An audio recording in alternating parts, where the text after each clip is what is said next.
ஒரு வீட்டுடைய தென்கிழக்கு பகுதியும் வடகிழக்கு பகுதியும் வாஸ்து தவறான நேர்கோட்டில் அமைந்தால் அந்த வீட்டில் வசிக்கக்கூடிய கணவன் மனைவியிடையே சண்டை வந்துட்டே இருக்கும். உங்கள் பிரார்த்தனையை புனிதமாக்க வந்துவிட்டது தீபம் அகர்பத்திகள், ஒரு தெய்வீக அனுபவம். வடகிழக்கு திசை வாஸ்து சரியாக வீட்டில் அமைத்தால் செல்வம் அப்படிங்கிறது பெருகுங்க. தென்மேற்கு பகுதியில் நீங்கள் ஒரு பீரோவோ இல்லை பணம் வைக்கக்கூடிய ஒரு பெட்டகமோ வச்சா அதில் பணம் பெருகும் அப்படிங்கிறது ஐதீகம்.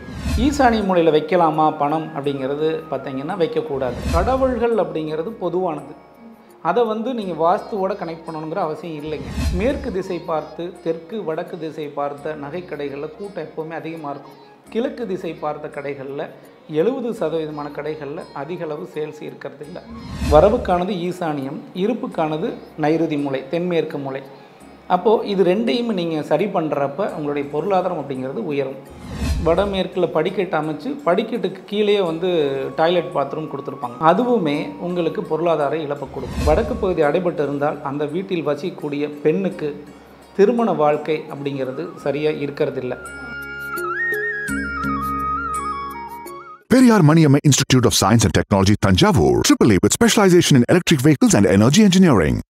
பக்தி கதைகள், பக்தி பாடல்கள் மற்றும் ஆன்மீக சொற்பொழிவுகள் மூலம் உங்கள் ஆன்மாவை தூய்மைப்படுத்துங்கள். இன்றைய ஆலய ஆப்பை டவுன்லோட் செய்யவும். ஆன்மீக கிளிட்ஸ் நேயர்களுக்கு வணக்கம். தொடர்ந்து ஆன்மீக ரீதியாகவும் ஜோதிட ரீதியாகவும் நிறையா விஷயங்கள் பார்த்துட்டு இருக்கோம். இன்றைக்கி அதில் நம்ம என்ன பார்க்க போகிறோன்னா வாஸ்துவை பற்றி தாங்க பேச போகிறோம். வாஸ்துவை பற்றி சர்க்குரு வாஸ்து நிறுவனர் சுபவாஸ்து கர்தா மங்களம் தங்கதுரை அவங்கக்கிட்ட நிறையா விஷயங்கள் வாஸ்துவை பற்றின நிறையா விஷயங்கள் கேட்டு தெரிஞ்சுக்கலாம். வாங்க. வணக்கம் ஐயா. குரு வாழ்க, குருவை. எப்படி இருக்கீங்க சார்? சிறப்பாக. வாஸ்து அப்படின்னு சொன்னோம்னா இப்போ பார்த்தா எல்லாரும் எல்லா விஷயங்களுக்கும் வாஸ்து பார்க்க ஆரம்பிச்சிருக்கிறாங்க. ஸோ ஒரு வீடு கட்டணும்னா அந்த காலத்துலலாம் அதெல்லாம் பார்க்க மாட்டாங்க. இன்ஜினியர் இருக்காரா கூப்பிடுவாங்க, அப்போல்லாம் பார்த்தா கொத்தனார் அப்படின்னு சொல்லுவாங்க, அவரை கூப்பிடுவாங்க, வீடு கட்டுவாங்க. அந்த வீடு என்ன வாசலில் இருக்குது என்ன இருக்குது அதெல்லாம் பார்க்க மாட்டாங்க. நம்மளுக்குன்னு ஒரு இடம் இருந்தால் போதும், அதில் ஒரு குடிசை மாதிரி ஒரு வீடு இருந்தால் போதும் அப்படிங்கிற காலம் தாண்டி இப்போ பார்த்தா ஒரு வீடு கட்டணும்னா ஒரு வாஸ்து வல்லுநரை பார்த்து வாஸ்துப்படி நிறையா விஷயங்கள் கேட்டு தெரிஞ்சு தான் வீடு கட்டணும் அப்படிங்கிற ஒரு நம்பிக்கைக்கு மக்கள் வந்திருக்கிறாங்க. அதையும் தாண்டி நிறையா விஷயங்களுக்கு வாஸ்து பார்க்கப்படுது. அதில் குறிப்பாக வீட்டில் பணம் சேரவே மாட்டேதுங்க. நாங்கள் ரொம்ப கடுமையாக வேலை பார்க்குறோம், ஆனால் பணங்கிறது சேரவே மாட்டேங்குது. அப்படிங்கும்போது வாஸ்து ரீதியாக அதை எப்படி சரிப்படுத்தணும்? இப்போது வீட்டில் பணம் சேரலை அப்படிங்கிற ஒரு விஷயத்தை மட்டும் இதில் எடுத்துக்க முடியாதுங்க. ஏன்னா உழைத்தால் தானே பணம் கிடைக்கும். அப்போது உழைக்கிறதுக்கான ஒரு மனநிலையை நமக்கு ஏற்படுத்தி கொடுக்கணும், அதுதான் இந்த வாஸ்து. அப்போது வாஸ்துவில் உழைக்கிறதுக்கான மனநிலை அப்படிங்கிறது ஒரு வீட்டுடைய வடகிழக்கு திசை சரியாக இருந்தால் மட்டும்தான் அந்த மனநிலை ஏற்படும். வடக்கு அப்படிங்கிறது உங்களுடைய எண்ணங்கள், கிழக்கு அப்படிங்கிறது அதை செயல்படுத்துவது. அப்போது வடகிழக்கு திசை சரியாக இருந்தால் உங்களுடைய எண்ணங்களை செயல்படுத்தலாம். அப்போ தானே நீங்கள் எந்த தொழில் செய்யலாம், எந்த வேலைக்கு போகலாம், எந்த மாதிரி வேலைகள் செய்தால் நம்மளுக்கான பொருள் ஈட்ட முடியும் அப்படிங்கிறத தீர்மானிக்க முடியும். ஸோ அதனால் வடகிழக்கு திசை வாஸ்து சரியாக வீட்டில் அமைத்தால் செல்வம் அப்படிங்கிறது பெருகுங்க. சிறப்பு. அப்போது வடகிழக்கு திசை எப்படி அமைக்கணும் அப்படிங்கிறத இந்த வாஸ்து விதிமுறை ஒன்று இருக்குது. இப்போது எல்லாருமே எடுத்தோடனே பணம் வரணும் அப்படின்னு சொல்லி நினச்சா அது முடியாது. குபேர மூலை அப்படின்னு சொல்லுவாங்க, அதுதான். பீரோலாம் கொண்டு போய் அந்த குபேர மூலையிலே வைப்பாங்க. சில பேர் மாற்றி வச்சுருவாங்க. பாத்ரூம் குபேரர் மூலையில் நிறைய விஷயங்கள் பார்த்து பண்ணுவாங்க. அந்த குபேர மூலைக்காயே அவ்வளோ இம்பார்ட்டன்ஸ் கொடுக்குறாங்க. இப்போது எப்படிங்கன்னா ஒரு வீட்டுடைய தலைப்பகுதி அப்படிங்கிறது ஈசானிய பகுதி, தலைவாசல் தலைப்பகுதி அமைக்கக்கூடிய இடம் ஈசானிய பகுதியாக சிறப்பை கொடுக்கும். இப்போ ஈசானிய பகுதி அப்படிங்கிறது வரவுக்கானது, இருப்புக்கானது. இருப்பு பெருகணும் அப்படிங்கிறது நைருதி மூலை அப்படிங்கிறோம். அது தென்மேற்கு பகுதியில் இருக்கிற தென்மேற்கு மூலை அப்படின்னு சொல்கிறோம். இப்போ தென்மேற்கு பகுதியில் வீட்டினுடைய பெட்ரூம், மாஸ்டர் பெட்ரூம் அங்கே தான் கொடுக்குறோம். அப்போ தென்மேற்கு பகுதியில் ஒரு பெட்ரூம் கொடுத்தால் அங்கே குழந்தைகள், கணவன் மனைவிகள் சேரும்போது குழந்தைகள் பெருகும். அதே போல் தென்மேற்கு பகுதியில் நீங்கள் ஒரு பீரோவோ இல்லை பணம் வைக்கக்கூடிய ஒரு பெட்டகமோ வச்சா அதில் பணம் பெருகும் அப்படிங்கிறது ஐதீகம். ஸோ இதை நீங்கள் மாற்றி வைக்கிறப்போ, இப்போ வாயு மூலையை வைக்கிறப்போ அது காற்று தத்துவத்துக்கானது. அங்கே வைக்கிறது காற்று மாதிரி நீங்கள் வைக்கக்கூடிய பணம் வெளியேறும், பறந்து போயிரும்பாங்க. இப்போ இதே அக்னி மூலை அப்படிங்கிறது பார்த்திங்கன்னா வெப்பம், தீக்கானது, சமையல் கட்டுக்கானது. இப்போ அங்கே வைக்கிறப்போ என்னென்னா அதுபோல் தான் பணம் அப்படிங்கிறது பெரும்பாலும் தங்குவதில்லை. ஈசானி மூலையில் வைக்கலாமா பணம் அப்படிங்கிறது பார்த்தீங்கன்னா வைக்கக்கூடாது. ஈசானி வரவுக்கானது இல்லையா, அந்த இடத்துலையே பணம் அப்படிங்கிறது நீங்கள் வைக்கக்கூடாது. அந்த இடத்துல பெட்டகமோ இல்லை பீரோவோ அந்த இடத்த அடைச்சி வச்சிங்கன்னா பண வரவு தடைபடும் அப்படின்னு சொல்லி வாஸ்துவில் குறிப்பிடுறோம். சில பேர் பார்த்தா தொழில் வளர்ச்சி, வீடாக இருக்கட்டும், கடையாக இருக்கட்டும், புதுசாக தொழில் தொடங்குவாங்க. பார்த்தா அவங்க என்ன தான் செலவு பண்ணி ஏகபோகமாக அந்த தொழில் பண்ணாலுமே அந்த தொழில் வந்து வளராது, தடைப்பட்டுட்டே இருக்கும். அவங்க எவ்வளோ முயற்சி பண்ணாலும் அந்த வளர்ச்சிக்கான ஒரு இது இருக்கவே இருக்காது. அதுக்கும் வாஸ்துக்கும் ஏதாவது சம்மந்தம் இருக்கா சார்? 100% சம்மந்தம் இருக்கிறது. எப்படின்னா, நீங்கள் ஒரு தொழில் தொடங்கணும்னா ஒரு வீட்டிலேருந்து தானே நம்ம போய் தொழில் தொடங்குறோம். திடீர்னு எங்கேயோ இருந்து நம்ம முளைச்சி வரல. அப்போது அந்த வீடு தான் நீங்கள் என்ன தொழில் தொடங்கணும், அந்த தொழிலை எப்படி வெற்றி அடையணுங்கிற அந்த வீடு தான் தீர்மானிக்கும். இப்போ ஒரு ஒயின் ஷாப் வைக்கணும் அப்படின்னு பார்த்தீங்கன்னா தென்கிழக்கு திசை வாஸ்து உச்சம் பெற்றிருந்தால் மட்டும்தான் அவன் ஒயின் ஷாப்பு வைக்க முடியும். அதுக்குமே வாஸ்து பார்த்து ஆமாம், எல்லாருமே வைக்க முடியாது. நீங்கள் ஒருத்தர் ஒயின் ஷாப்பு வந்து வச்சுருக்காருனாலே அவர் தென்கிழக்கு திசை வந்து அதில் உச்சம் அடைஞ்சிருக்கும். இதே நீங்கள் தென்கிழக்கு இல்லாமல் வடகிழக்கோ வடமேற்கோ தென்மேற்கோ அந்த வீட்டுக்கு வாஸ்து உச்சம் அடைஞ்சிருந்துச்சுன்னா அந்த தொழில் செய்ய முடியாது. மக்களே பார்த்துக்கோங்க, அதனால தான் கூட்டமாக வருது. ஆமாம், ஏன்னா தென்கிழக்கு திசை தானே சமையலறை. அப்போ சமையலறையில் செஞ்சால் தானே நம்ம சாப்பிட முடியும். அதே போல் தானே நம்ம குடிக்கிறது தானே. அப்போ அதுவும் வந்து அந்த தென்கிழக்கு திசைக்கான தானே. அப்போ தென்கிழக்கு திசை வந்து சரியாக இருக்கணும். இதே போல் தான் உங்களுடைய வேறு நீங்கள் என்ன விதமான தொழில் செய்கிறீங்களோ அதற்கு தகுந்தாற் போல் வாஸ்து அப்படிங்கிறது மாறுபடும். வாஸ்துங்கிறது ஒரு இட்லி மாவு மாதிரி ஒரு கண்டென்ட் பொதுவானது. இதில் யாருக்கு என்ன பிடிக்கும் அப்படிங்கிறது இருக்கு இல்லையா, யாருக்கு என்ன தொழில் செய்கிறோங்கிறது இருக்கு இல்லையா, அதற்கு தகுந்தால் போல் நம்ம அமைச்சுக்கிட்டால் அந்த தொழிலில் மிக பிரம்மாண்ட வெற்றி அடையலாம். பொதுவான வாஸ்து அப்படிங்கிறது நம்ம வீட்டுக்கு எடுத்துக்கலாம் சாதாரணமாக. ஆனால் இது எல்லாத்துக்குமான ஆரோக்கியத்துக்கானது. மற்றபடிக்கு ஒரு பர்டிகுலரான தொழிலில் முன்னேற்றம் அடையணும் அப்படின்னா அதற்கு தகுந்தாற் போல வாஸ்து அமைப்பு மாற்றி அமைச்சா மட்டும்தான் அதில் ஜெயிக்க முடியும். சிறப்பு. ஒவ்வொரு தொழிலுக்கும் ஒவ்வொரு மாதிரி. இப்போ துணி வியாபாரம் பண்றவங்களுக்கு ஒரு மாதிரி 100% இருக்கு. அந்த பலசர கடை, காய்கறி கடையில் வச்சிருக்கவங்களுக்கு ஒரு மாதிரி, நகைக்கடை வச்சிருக்கவங்களுக்கு ஒரு மாதிரி, ஒவ்வொருத்தவங்களுக்கும் ஒவ்வொரு மாதிரி வாஸ்து இருக்கிறது. ஓகே, ஒவ்வொரு வாஸ்துக்கும் ஒவ்வொரு கடவுள் இருக்கிறாங்களா இல்லை ஒரே கடவுள் தான் இருக்கிறாங்க? இல்லை, கடவுள் இங்கே கொண்டு வரவே வேண்டியதில்லை. கடவுள்கள் அப்படிங்கிறது பொதுவானது. அதை வந்து நீங்கள் வாஸ்துவோட கனெக்ட் பண்ணணுங்கிற அவசியம் இல்லைங்க. இப்போ நகைக்கடைன்னா யார் நகை அதிகமாக அணிவாங்க? பெண்கள் தான் அதிகமாக அணிவாங்க. அப்போ பெண்களுக்கான அமைப்பு நமக்கு கொடுக்கணும். இப்போ நகைக்கடைன்னா கிழக்கு அடைபட்டு மேற்கு பார்த்த நகைக்கடைகள் அல்லது தெற்கு பார்த்த நகைக்கடைகள் வந்து ரொம்ப சிறப்பாக வியாபாரமாகும். இதே கிழக்கு பார்த்து அமைச்சிங்கன்னா அந்த கடை பெருசாக வந்து வியாபாரம் ஆகிறதில்லை. ஏன்னா எப்பொழுதுமே சூரிய வெளிச்சம் அப்படிங்கிறது கிழக்கு அடைபட்டால் தான் அங்கே பெண்கள் வந்து ரொம்ப கம்ஃபர்டபுளாக இருக்கிறாங்க. ஸோ அதனால தான் மேற்கு திசை பார்த்து தெற்கு வடக்கு திசை பார்த்த நகைக்கடைகளில் கூட்டம் எப்போவுமே அதிகமாக இருக்கும். கிழக்கு திசை பார்த்த கடைகளில் 70% கடைகளில் அதிக அளவு சேல்ஸ் இருக்கிறது இல்லை. ஸோ அதனால நகைக்கடைக்கு இந்த மாதிரி அமைப்பு கொடுக்கணும். இதே நீங்கள் வந்து துணி தொடர்புடையது அப்படின்னா வாயு மூலைன்னு சொல்லுவாங்க. ஏன்னா பஞ்சு காற்றில் பறக்கக்கூடியது, அது வாயு மூலை தொடர்புடையது.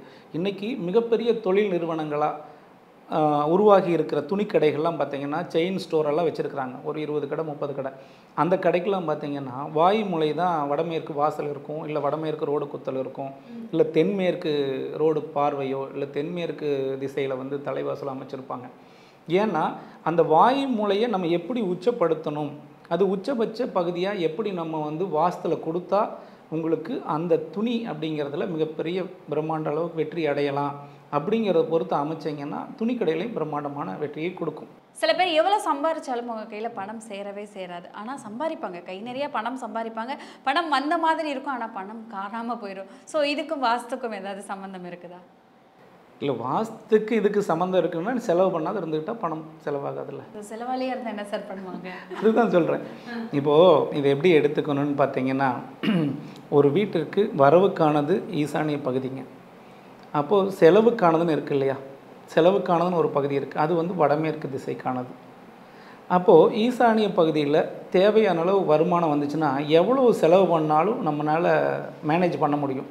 அப்போ ஈசானிய பகுதியில் அடைபட்டதை ஒரு சின்னதாக ஒரு அறை அமைப்பு கொடுக்கறதோ இல்லை படிக்கட்டு அமைப்பு கொடுக்கறதோ இல்லை ஈசானிய பகுதியை அடைபட்ட மாதிரி ஜன்னல்கள் இல்லாமல் ஒரு வீட்டை அமைக்கிறதோ இல்லை கடைகளை அமைக்கிறதோ வந்து வருமானத்தை வந்து குறைக்கும்.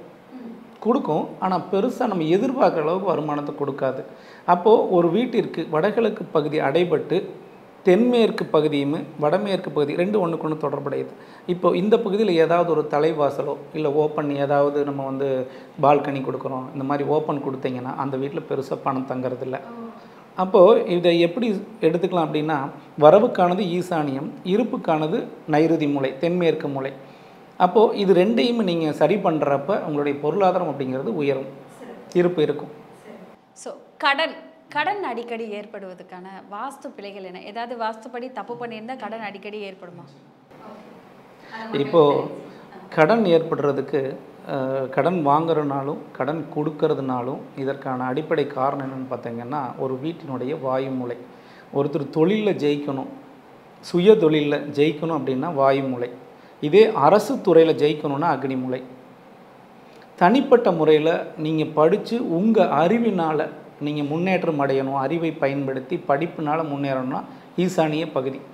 இது மூணுமே ஒவ்வொரு மனிதனுக்கும் ஒவ்வொரு வீட்டிற்கும் ரொம்ப ரொம்ப முக்கியமான ஒரு பகுதி. அப்போது நீங்கள் கடன் பகுதி அப்படின்னா வாயு மூலையில் நீங்கள் ஒரு தேவையற்ற ஒரு உள்மூலை படிக்கட்டு கொடுக்கறது, வாயு மூலையில் வந்து ஒரு என்ட்ரன்ஸு வடமேற்கு வடக்கு பகுதியில் ஒரு என்ட்ரன்ஸ் கொடுக்கறது, வீட்டிற்கு வடமேற்கு வடக்கு பகுதியில் ஏதாவது வளர்ந்தது போல் ஒரு அமைப்பு கொடுக்கறது, இல்லை வடமேற்கு மேற்கு திசையில் ஒரு அமைந்தது போல் ஒரு அமைப்பில் கட்டட அமைப்புகளை கொடுக்கறது, வடமேற்கு திசையில் வந்து வடக்கு பகுதியில் ரோடு குத்தலோ ரோடு பார்வையோ இருந்தாலும் கூட அங்கே மிகப்பெரிய அளவில் கடனை கொடுக்குது. அதே மாதிரி வடமேற்கு திசையில் வந்து என்ன பண்ணுறாங்கன்னா, பெரும்பாலான வீடுகளில் வடமேற்கில் படிக்கட்டு அமைச்சு படிக்கட்டுக்கு கீழே வந்து டாய்லெட் பாத்ரூம் கொடுத்துருப்பாங்க. அதுவுமே உங்களுக்கு பொருளாதார இழப்பை கொடுக்கும். வீட்டினுடைய வடமேற்கு மேற்கு பகுதியில் ஒரு செப்டிக் டேங்கோ டாய்லெட் பாத்ரூமோ கொடுத்தாலும் பிறரால் நமக்கு தொந்தரவையும் பிறரால் பணம் கொடுத்து ஏமாறக்கூடிய சூழ்நிலைகளையும் ஏற்படுத்தி கொடுக்கும். இதை நீங்கள் ப்ராக்டிக்கலாக உணர்ந்தால் தான் புரியும். அதை வாஸ்துங்கிறத மேலோட்டமாக கடந்து போய் மேலோட்டமாக பார்த்தா தெரியாது. இதை வாஸ்தை வந்து நீங்கள் பயன்படுத்தி பாருங்கள், 100% பலன் கிடைக்கும், கடன் அடையும். வடக்கு பக்கம் தலை வைத்து படுக்கக்கூடாது அப்படின்னு சொல்லுவாங்க. வடக்கு பக்கம் கதவு இருந்து வீட்டை பூட்டி போடக்கூடாது அப்படின்லாம் சொல்லுவாங்க. நிறைய விஷயங்கள் வடக்குன்னு சொன்னாலே அதை வந்து ஒரு துஷ்டமாக தான் சொல்லுவாங்க. இந்த வடக்கு பக்கம் இருக்குப்பா, வடக்கு பக்கம் போகக்கூடாது, வடக்கு பார்த்த வாசலாக இருக்குது, ஸோ கிழக்கு பார்த்ததாக இருந்தால் நல்லாயிருக்கும், ஒருவேளை மேற்கு பார்த்த வாசலாக இருந்தால் நல்லாயிருக்கும் அப்படிங்கிற விஷயமெல்லாம் சொல்லுவாங்க. ஸோ வடக்குன்னு சொல்லும்போது வடக்குக்கும் வாஸ்துக்கும் என்ன சம்பந்தம் இருக்குது? இல்லை, வாஸ்துல வந்து ஒரு ரொம்ப முக்கியமானது இது எனக்கு கண்டிப்பாக இருந்தே ஆகணும் அப்படின்னா வடக்கு பகுதியும் கிழக்கு பகுதியும் தான். நீங்கள் தெற்கு பகுதி எப்படி வேணாலும் வச்சுக்கலாம். தெற்கு பகுதி அடைபட்டு இருக்கலாம், ஜன்னல்கள் இல்லாத இருக்கலாம், இல்லை மேற்கு பகுதி அடைபட்டு ஜன்னல்கள் இல்லாத இருக்கலாம், அது பெருசாக பாதிப்பை கொடுக்கறதில்ல. ஆனால் வடக்கு பகுதியும் கிழக்கு பகுதியும் அடைபட்டு இருந்தால் பெரும்பாலும் பொருளாதார ரீதியாக பாதிப்பை கொடுக்கும், மன ரீதியாக பாதிப்பை கொடுக்கும். வடக்கு பகுதி எப்போவுமே அடைபட்டு இருக்கக்கூடாது. வடக்கு பகுதி அடைபட்டு இருந்தால் அந்த வீட்டில் வசிக்கக்கூடிய பெண்ணுக்கு திருமண வாழ்க்கை அப்படிங்கிறது சரியாக இருக்கிறதில்ல. அதே போல் வடக்கு பகுதி அடைப்பட்ட வீடுகளில் இருக்கக்கூடிய பெண்களுக்கு மருத்துவ செலவுகளை நிறையா கொடுக்குது, தலையில் பாதிப்புகளை ஏற்படுத்தி கொடுக்குது. அதே போல் பொருளாதார ரீதியாக பெரிய பிரச்சனைகளை கொடுக்குது. அப்புறம் பெண்கள் தான் பெரிய அளவில் வடக்கு பகுதி பாதிக்கப்படுறார்கள். சிறப்பு. ஸோ இப்போ வடக்கு பகுதி அடைப்பட்டிருந்தால் அந்த பக்கம் ஒரு சின்ன ஜன்னலாவது வச்சுக்கணுமா சார்? கண்டிப்பாக. வடக்கு பகுதியில் நீங்கள் வருமானம் என்னதான் வருமானம் வந்தாலும் அதை சேமிக்கக்கூடிய உங்களுடைய எண்ணங்களை ஏற்படுத்தக்கூடியது வடக்கு பகுதி. அப்போ வடக்கு பகுதியில் ஒரு ஜன்னல்களோ ஒரு கதவுகளோ அமைக்கிறப்போ, ஏன்னா வடக்கு தான் நம்ம குபேரனாக எடுத்துக்கிறோம். அப்போது வடக்கு பகுதியில் ஜன்னல்கள் கதவுகள் இருந்தால் உங்களுக்கு சிறப்பாக இருக்கும். அது உச்சத்தில் இருக்கணுமா நீச்சத்தில் இருக்கணுமா அப்படிங்கிறத உங்களுடைய அந்த வீட்டை பொறுத்து, இடத்தை பொறுத்து, உங்களுடைய தொழிலை பொறுத்து நம்ம அமைக்கணும். ஒரு சில வீட்டில் பார்த்தா வந்து பணத்தில் நஷ்டம் வந்திருக்கும், அதே நேரத்தில் பார்த்தா தொழிலையும் வந்துட்டு ஒரு லாஸ் ஆகிருக்கும். ஸோ மொத்தமாக பார்த்தா வந்துட்டு ஒரு எல்லா பக்கம் அடி, மத்தளத்துக்கு எல்லா பக்கம் அடிங்கிற மாதிரி பணத்துலேயும் அடி வாங்கியிருப்பாங்க, செய்கிற தொழிலையும் அடி வாங்கியிருப்பாங்க. ஸோ இதுக்கும் வாஸ்துக்கும் ஏதாவது சம்மந்தம் இருக்குமா? சம்மந்தம் இருக்கிறது. எப்படின்னு பார்த்தீங்கன்னா, ஒரு வீடு வந்து 70% வாஸ்துப்படி அமைந்து தொழில் நிறுவனங்கள் 30% வாஸ்துப்படி அமைத்தாலே சிறப்பாக இருக்கும். இதுவே வந்து வீடு சரியான வாஸ்து அமைப்பு இல்லாத இருந்து நீங்கள் என்ன தான் தொழில் செஞ்சாலும் அங்கே வந்து தொழிலில் வந்து பெரிய முன்னேற்றம் அடையிறதில்ல. ஏன்னா தொழில் செஞ்சீங்கன்னா அங்கேருந்து வரக்கூடிய பணம் காசு எல்லாத்தையுமே நீங்கள் வீட்டில் தானே கொண்டாந்து சேமித்து வைப்பீங்க. இங்கே வந்துட்டு தானே அப்புறம் பேங்க்கு கொண்டு போவீங்க. ஸோ எவ்வளோ பணம் வந்தாலும் இந்த வீடு வாஸ்து தவறாக இருந்துச்சுன்னா நீங்கள் தொழிலில் வந்து எவ்வளோ பெரிய அளவில் பணம் காசு நல்லா சம்பாரிச்சா கூட வீட்டுக்கு எடுத்துகிட்டு வந்தீங்கன்னா 10 பைசா மிச்சமாகாது. அது எல்லாம் அதற்கான செலவினங்கள் ஏதோ ஒன்று இருக்கும். ஒன்று மருத்துவ செலவில் கொடுக்கும், இல்லை தேவையற்ற ஏதாவது ஒரு செலவினங்களை ஏற்படுத்தி கொடுத்துரும், மிச்சமாகாதுங்க. அதனால தான் ஃபஸ்ட்டு உங்களுடைய வீட்டை வந்து சரியாக அமைச்சுக்குங்க. அதுக்கப்புறமா நீங்கள் தொழில் நிறுவனங்கள் அப்படிங்கிறத வாஸ்துப்படி அமைச்சுக்கிட்டாலே உங்களுக்கு நல்ல பலனை கொடுக்கணும்னு நாங்கள் சொல்கிறோம். ஒரு சிலர் வீட்டில் பார்த்தீங்கன்னா வந்துட்டு நல்லா இருப்பாங்க, திடீர்னு பார்த்தா ஒரு நேரம் உடம்பு முடியல அப்படின்னு வந்தால் வீட்டில் இருக்க ஒவ்வொரு ஆளுக்கும் மாற்றி மாற்றி வந்துகிட்டே இருக்கும். செலவுன்னு பார்த்தா விரைய செலவு, ஹாஸ்பிட்டலில் போய் கொடுப்பாங்க. நல்லா இருந்திருப்பாங்க, அந்த சேர்த்து வச்ச காசெல்லாம் பிளான் பண்ணியிருப்பாங்க, நம்ம அந்த டூர் போகலாம் இந்த டூர் போகலான்னு பிளான் பண்ணியிருப்பாங்க. பார்த்தா அந்த மொத்தமாக அந்த குடும்பத்தோட நோயை தீர்க்கிறதுக்குன்னு சொல்லிட்டு அந்த காசை கொண்டு போய் ஹாஸ்பிட்டலில் கொடுத்துட்டு வருவாங்க. ஸோ இதுக்கும் வாஸ்துக்கும் ஏதாவது சம்மந்தம் இருக்கா? இப்போது ஒவ்வொரு நோய்களுக்கும் ஒவ்வொரு பகுதிகளை நம்ம எடுத்துக்கலாம். இப்போது ஈசானிய பகுதி அப்படின்னா தலைப்பகுதி, தலை கழுத்து மார்பு பகுதியில் ஏதாவது ஒரு பாதிப்புகள் ஏற்படுது, அதனால் மருத்துவ செலவுகள் வந்துச்சுன்னா அது ஈசானிய பகுதி வாஸ்து தவறாகிறதா ஏற்படும். அதே போல் அக்னி பகுதி அப்படிங்கிறது பெண்களுக்கானது. அக்னி பகுதியில் வாஸ்து தவறான ஒரு செப்டிக் டேங்கோ டாய்லெட் பாத்ரூமோ இல்லை கிச்சனில் அமைக்கிற அந்த செல்ஃபோ லாஃப்டோ அங்கே அந்த இடத்துல அமைக்கக்கூடிய ஒவ்வொரு கட்டிட அமைப்புகளும் வாஸ்து தவறாக அமைச்சாங்கன்னா பெண்களுக்கு மருத்துவ செலவுகளை ஏற்படுத்தி கொடுக்கும். அதே போல் அக்னி மூலை பெண்களுக்கு, வாயு மூலையும் பெண்களுக்கானதான். வடமேற்கு திசையில் வந்து அடைபட்ட அமைப்பாக கொடுக்குறப்போ அங்கே வந்து பெண்களுக்கு என்ன பண்ணுதுன்னா அவங்களுக்கு நுரையீரல் சம்பந்தமான நோய், கழுத்து தொடர்புடைய நோய்களை ஏற்படுத்தி கொடுக்குது. ஸோ இதுவே தென்மேற்கு பகுதியில் உங்களுக்கு வாஸ்து தவறாக அமைஞ்சிச்சுன்னா அங்கே ஆணுக்கான பெண்ணுக்கான இனப்பெருக்க உறுப்புகளுக்கான பகுதியில் பாதிப்புகளை ஏற்படுத்தி கொடுக்கும். அதுபோல் அங்கே உங்களுக்கு இந்த கால்கள் தொடர்பானது, விபத்துக்களால் கால் முறியறது, இல்லை நடந்து போகிறப்ப கீழே விழுந்து கால் உடஞ்சிறது, இந்த மாதிரி பாதிப்புகளையும் தென்மேற்கு பகுதியில் ஏற்பட்டாலும் ஏற்படுத்தி கொடுக்கும். அதுபோல் வடமேற்கு பகுதியில் தவறான படிக்கட்டுகள் அமைப்பு கொடுத்தாலும் கால்களில் எலும்புகளில் முறிவு ஏற்படும். ஏன்னா தென்மேற்கு பகுதி தான் மண் தத்துவமாக எடுத்துக்கிறோம். நம்ம உடம்பில் பஞ்சபூத சக்திகளை வந்து கனெக்ட் பண்ணி நம்ம இந்த வாஸ்துவோடு பார்க்குறப்போ எலும்புகள் அப்படிங்கினாலே கால்சியம், அது மண்ணோடு தான் நம்ம கனெக்ட் பண்ணுறோம். ஸோ அந்த எலும்புகளுக்கான பாதிப்பு அப்படிங்கிறது ஏற்பட்டாலே தென்மேற்கு பகுதியில் பாதிப்பு இருக்கிறதுன்னு நம்ம பார்த்துக்கலாம். இன்றைக்கி மிகப்பெரிய எலும்பு முறிவு ஆஸ்பத்திரிகள், ஆர்த்தோ ஆஸ்பத்திரிலாம் பார்த்திங்கன்னா தென்மேற்கு பகுதியில் தான் தலைவாசல் கொடுத்துருப்பாங்க. நீங்கள் கோயம்புத்தூர்லாம் பார்த்தா நீங்கள் தெரிஞ்சுக்கலாம். அதே போல் நிறைய இடங்கள் இருக்குது. ஸோ நாங்கள் வாஸ்துவில் சொல்லக்கூடிய விஷயங்களை நீங்கள் வெளியில் ஒவ்வொரு கட்டட அமைப்போடு ஒப்பிட்டு பாருங்கள், பிளைண்டாக எடுத்துக்காதீங்க. இந்த வாஸ்துன்னு சொல்கிறது சரியா தப்பா அப்படின்னு ஒவ்வொரு கட்டடத்தோடு ஒப்பிட்டு பார்த்தீங்கன்னா நாங்கள் சொல்கிறது உண்மையா பொய்யா அப்படின்னு நீங்களே தெரிஞ்சுக்கலாம். ஒரு குடும்பம் அப்படின்னு எடுத்துட்டா குடும்பத்தில் நிறைய பேர் இருப்பாங்க. அடிக்கடி பார்த்தா சிலர் வீட்டில் பார்த்தா சண்டை நடக்கும், வாக்குவாதங்கள் போகும், வாக்குவாதங்கள் முத்தி அடிதடி சண்டை வரைக்கும் போகும், அடிதடி சண்டைகள் முத்தி வெட்டுக்குத்து வரைக்கும் போயிடுவாங்க. ரத்தம் பார்க்காம அது இப்போ அந்த சண்டை நிற்கவே நிற்காது. அடுத்து பார்த்தா போலீஸ் ஸ்டேஷன் போகாமல் அந்த சண்டை ஒரு முடிவுக்கே வராது, தொடர்ந்து பிரச்சனைகளாகவே இருக்கும் அந்த வீட்டில். சில பேர் சொல்லுவாங்க அந்த வீடு அப்போ அந்த வீட்டில் எப்போ பார்த்தாலும் சண்டை நடந்துகிட்டே இருக்கும், சண்டை காடாக இருக்கும் அப்படின்னு சொல்லிடுவாங்க ஊர் பக்கமெல்லாம். ஸோ அதுக்கும் வாஸ்துக்கும் ஏதாவது சம்பந்தம் இருக்கா? வாஸ்துக்கும் அதுக்கும் 100% சம்மந்தம் இருக்குது. இப்போது யார் யார் சண்டை போடுறான்னு பார்க்கணும். ஒரு ஆணும் சண்டை போடுறாங்களா இல்லை ஆணும் பெண்ணும் சண்டை போடுறாங்களான்னு பார்க்கணும். இப்போ ஆணும் பெண்ணும் சண்டை போடுறாங்கன்னா ஒரு வீட்டுடைய தென்கிழக்கு பகுதியும் வடகிழக்கு பகுதியும் வாஸ்து தவறான நேர்கோட்டில் அமைந்தால் அந்த வீட்டில் வசிக்கக்கூடிய கணவன் மனைவியுடைய சண்டை வந்துகிட்டே இருக்கும். ஓகே, நீங்கள் ஒரு சாப்பாடு சரியில்லை, ஒரு சாம்பாரில் கொஞ்சம் உப்பு ஜாஸ்தியாக போச்சு, இல்லை இவருக்கு பிடிச்ச மாதிரி அவங்க செய்யலை, சம்மந்தமில்லாத ஏதாவது ஒரு காரணத்துக்காக சண்டை வந்துகிட்டே இருக்கும். ஒரு சண்டைக்கான காரணம் ஒரு மிகப்பெரிய பிரச்சனைகளோ இல்லை ஏதாவது ஒரு பாதிப்புகளோ எதுவுமே இருக்காது, பேசிகிட்டு இருப்பாங்க, சண்டை வந்துடும். இது வந்து கணவன் மனைவிக்கானது. இதே வந்து தந்தையும் மகனுக்கானது, ஆணுக்கானது, இல்லை சகோதரனும் இது அண்ணனும் தம்பிக்கானது. இதெல்லாம் வந்து தென்மேற்கு பகுதியோட தொடர்புடையது. இப்போது தென்மேற்கு பகுதியில் தலைவாசல் இல்லை தென்மேற்கு பகுதியில் ரோடு குத்தல் இருந்துச்சுன்னா ஆண் தொடர்புடையவர்கள் இருக்காங்க இல்லையா, அண்ணன் தம்பி, பெரியப்பா, சித்தப்பா, ஆண் உறவுகளுடைய உறவுகள் சரியாக இருக்காது. அவங்களுக்கு என்ன தான் நீங்கள் போய் நல்லதே செஞ்சாலும் கூட அவங்க நம்மளை ஒரு கெட்ட எண்ணத்தோடு தான் பார்ப்பாங்க, எப்போவுமே ஒரு பொறாமை குணத்தோடு தான் பார்ப்பாங்க. அதுக்கு காரணம் வீட்டோட அமைப்பு தான். தென்மேற்கு திசையில் தலைவாசல் இருந்தால் ஆண் உறவுகள் அப்படிங்கிறது 100% ஆண் வழி உறவுகள் பாதிக்கப்படும். தென்கிழக்கும் வடகிழக்கும் பாதிப்புகள் இருந்துச்சுன்னா கணவன் மனைவிக்கு தொடர்ந்து சண்டை வந்துகிட்டே இருக்கும். இதே வடமேற்கு திசை வாஸ்து தவறான கட்டிட அமைப்பு இருந்துச்சுன்னா பெண்வழி உறவுகளோட சரியான இணக்கமான சூழ்நிலை ஏற்படாது. பெண்வழி உறவோடு அவங்க கணவன் அடாப்ட் ஆக மாட்டாங்க. தொடர்ந்து அந்த உறவுகளை ஏதாவது ஒரு வகையில் புறக்கணிக்கக்கூடிய சூழ்நிலைகளோ இல்லை சண்டை சச்சரவுகளோ ஏற்பட்டு கொண்டே இருக்கும். அதனால் வாஸ்து அப்படிங்கிறது ஒரு அற்புதமான ஒரு கலை.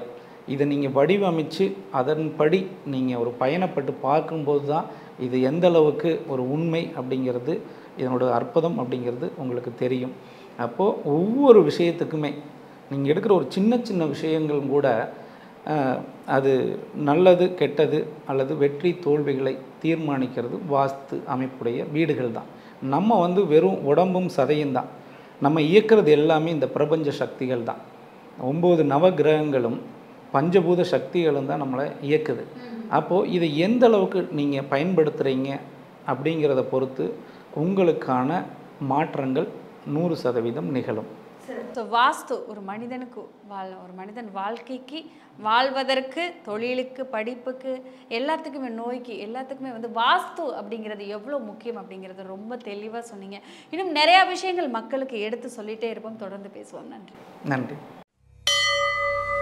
உங்கள் பிரார்த்தனையை புனிதமாக்க வந்துவிட்டது தீபம் அகர்பத்திகள். ஒரு தெய்வீக அனுபவம். Periyar Maniamma Institute of Science and Technology, Tanjavur. AAA with specialization in electric vehicles and energy engineering. மந்திரங்கள், பக்தி கதைகள், வேதங்கள், பக்தி பாடல்கள் மற்றும் ஆன்மீக சொற்பொழிவுகள் மூலம் உங்கள் ஆன்மாவை புனிதப்படுத்துங்கள். இன்றே ஆலயா ஆப்பை டவுன்லோட் செய்யவும். இப்போது ஆப் ஸ்டோர் மற்றும் பிளே ஸ்டோரில் அவைலபிளாக உள்ளது.